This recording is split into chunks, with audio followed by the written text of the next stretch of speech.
ಮಂಡಗದ್ದೆಗೆ ಹೋಗಿ ಮೀನ್ ತಗೊಳ್ಳೋಣ ಅಂದ್ರೆ ನೋಡಕ್ಕೂ ಗೊತ್ತಾತು ಬರೀ ಫಾರಂ ಮೀನೆ.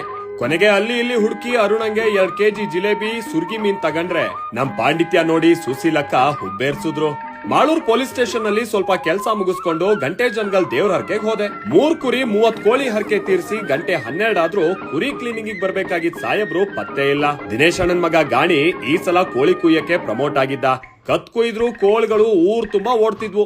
ಲೇಟ್ ಆಗಿ ಬಂದ್ರು ಸಾಹೇಬ್ರು ಪರ್ಫಾರ್ಮೆನ್ಸ್ ನೋಡಿ ಏನ್ ಫಾಸ್ಟ್ ಕುರು ಅಂದ್ಕೊಳ್ತಾ ಇದ್ರೆ ಮಕ್ಕಳೆಲ್ಲ ಊಟ ಊಟ ಅಂತ ಗೋಳಾಡ್ತಿದ್ವು. ಕುಯ್ದಿದ್ ಕೋಳಿನ ನಾಯಿ ಹೊರ್ತವೆ ಅಂತ ಮರುಕ್ ಕಟ್ಟಿದ್ದು ಆಯ್ತು.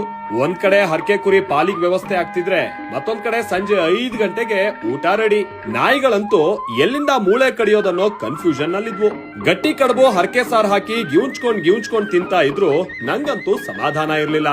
ಕಾರಣ ಕಳೆದ ವಾರ ನಮ್ ಕುಚ್ಲೂರ್ನಲ್ಲಿ ನಡಿಬೇಕಿದ್ದ ದೇವ್ರ ಹರಕೆ ಕಾರ್ಯಕ್ರಮ ದಿನಾನೇ ಬೆಳಗಿನ ಮುಂಚೆ 5 ಕುರಿನೂ ಕಳ್ತನ ಆಗಿದ್ವು. ಪೊಲೀಸ್ ಕಂಪ್ಲೇಂಟು ಆಯ್ತು, ಟಿವಿಲ್ ಬಂದಿದ್ದು ಆಯ್ತು. ಭದ್ರಾವತಿಯಿಂದ ಲಕ್ಷ ಖರ್ಚು ಮಾಡಿ ತಂದಿದ್ ಕುರಿ ಕಳ್ಳ ಮಾತ್ರ ಸಿಕ್ಕಿಲ್ಲ. ಎಲ್ ಹೋದ್ರು ನಿಮ್ ಕುರಿ ಸಿಕ್ಕುದ್ವಾ ಅನ್ನೋ ಕಿಂಡಲ್ ಬೇರೆ. ಆಮೇಲೆ ನಮ್ ಹರಕೆ ಕುರಿ ಸಿಕ್ಕುದ್ವಾ. ನಮ್ಮೂರ್ ದೇವ್ರ ಹರಕೆ ಕಥೆ ಏನಾಯ್ತು ನೆಕ್ಸ್ಟ್ ವಿಡಿಯೋದಲ್ಲಿ ಹೇಳ್ತೀನತಾ.